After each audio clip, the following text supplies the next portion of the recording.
మన రాష్ట్ర సీఎం గురించి మాట్లాడుకోవాలి. ఆయనకు మహారాష్ట్ర సీఎం అపాయింట్మెంట్ ఇవ్వలేదట. ఎందుకు ఇస్తాడు చెప్పండి మీరే? అపాయింట్మెంట్ దేనికోసం ఇవ్వాలి రేవంత్ రెడ్డి గారికి? రేవంత్ రెడ్డి గారు చెప్పిండు కదా, నేను ఎక్కడైనా పోవాలన్నా ఏదైనా అడగాలన్నా నేను దొంగ లెక్క చూస్తూ ఉన్నారు, చెప్పులు ఎత్తుకుపోయే దొంగ లెక్క చూస్తూ ఉన్నారు నన్ను అని చెప్పేసి ఈయననే నేను దొంగ అని ఆయన ముద్రేసుకున్నాడు. అనే కాదని ఇది నేనేదో చెప్తలేను, మీరు వినండి. రేవంత్ రెడ్డి గారు చెప్పిన మాటలు, పాత మాటలు వినండి. ఆయన ఏం మాట్లాడిండు అదే వినండి. నేనేమైనా దివానేగా అన్నా అని చెప్పేసి ఆయనే మాట్లాడిండు. ఇవన్నీ ఓన్లీ తెలంగాణ రాష్ట్ర ప్రజానీకం మాత్రమే వినలే, దేశంలో ఉన్న ప్రతి ఒక్క రాష్ట్ర సీఎంలు, రాష్ట్ర ప్రజలు కూడా విన్నారు.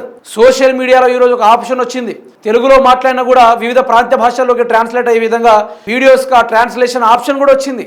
అట్లా రేవంత్ రెడ్డి పరువు భారతదేశంలోనే పోయింది. అందులోనూ ఈయనకు సీఎం గారికి మహారాష్ట్ర సీఎం అపాయింట్మెంట్ ఇవ్వలేదట. గేట్ దగ్గరికి పోతే గెట్ అవుట్ అని చెప్పిర్రట. తెలంగాణ సీఎంనే గెట్ అవుట్ అన్నారంటే ఎన్ని గుండెలు మీకు బా! అసలు ఏమనుకున్నారు రేవంత్ రెడ్డి గురించి మీరు? అట్లా అనుకుంటారా అంటున్నా. ఆయన తెలంగాణ రాష్ట్ర సీఎం, ఎక్కువ మాట్లాడితే పేగులు మెల్ల వేసుకొని ఊరేగుతాడు. మీరు ఇంకా అపాయింట్మెంట్ ఇవ్వకుంటే మీ గుడ్డలు కూడా తీసి బాజాప్తగా రోడ్ల మీద తరుముతాడు. వాళ్ళు తలుసుకుంటే ముడ్డి మీద షెడ్ కూడా లేకుండా చేస్తారు. వాళ్ళు తలుసుకుంటే గుంపు మేస్త్రీలు అయిపోతారు. ఏమనుకుంటారు తెలంగాణ రాష్ట్ర ముఖ్యమంత్రి గురించి? ఇంత భయం లేకుండా పోయింది మహారాష్ట్ర సీఎంకి. ఏమనుకుంటుండ అసలు?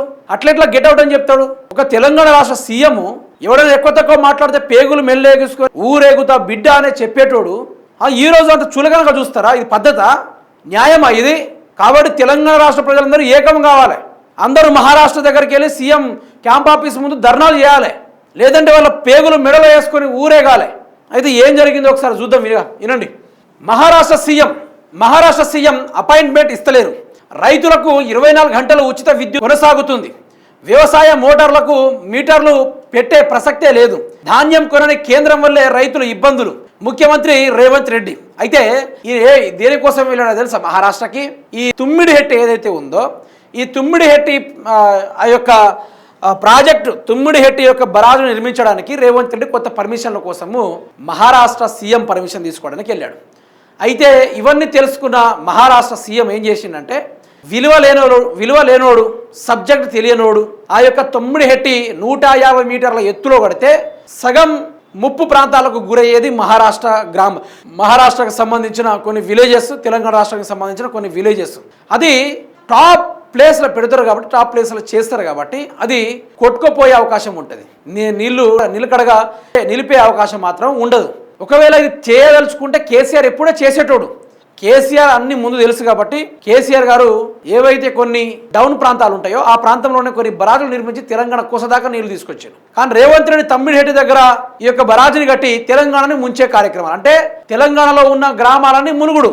అదొకసారి ఫెయిల్ అయిపోయి మొత్తం కోతకు గురైతే ఎన్నో వేల గ్రామాలు కొట్టుకోబోతాయి. దీనికోసం రేవంత్ రెడ్డి మహారాష్ట్రకి వెళ్ళి సీఎం పర్మిషన్ తీసుకోవడానికి వెళ్తే ఇదంతా ముందుగానే పసిగట్టిన మహారాష్ట్ర సీఎం గెట్ అవుట్ అని చెప్పేసి నెట్టేసిరట. నేనేమంటున్నా, ఆయన తెలంగాణ సీఎం అండి, అట్లెట్లా నెట్టేస్తారు? అట్లెట్లా పంపించేస్తారు? ఆయన చంద్రబాబు నాయుడు కోసం నానా రకాలుగా ప్రయత్నాలు చేస్తూ ఉన్నాడు.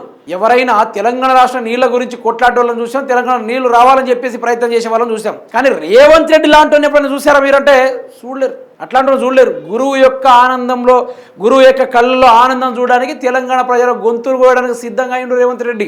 కేసీఆర్ ఎక్కడ పోవాలన్నా కూడా జస్ట్ వాళ్ళకి సంబంధించిన ఇరిగేషన్ డిపార్ట్మెంట్కి వాళ్ళకి సంబంధించిన అధికారులు కావచ్చు, రాష్ట్రంలో ఏ డిపార్ట్మెంట్కి సంబంధించిన అధికారులు కావచ్చు, వాళ్ళ పంపించి మరి కార్యక్రమాలు చేసుకునేది. ఎందుకంటే ఒక సబ్జెక్ట్ ఉన్న నాయకుడు, ఒక విజన్ ఉన్న నాయకుడు, ఇతర రాష్ట్రాలతో మెప్పు గలుపుగా ఉన్న నాయకుడికి ఉన్న వాల్యూ, నేను దొంగని చెప్పుకునే నాయకునికి చాలా డిఫరెన్స్ ఉంటుంది. సో రేవంత్ రెడ్డిని గెట్ అవుట్ అనడంలో మీ అభిప్రాయం ఏందో, మీ అభిప్రాయాన్ని కామెంట్ రూపంలో తెలపండి.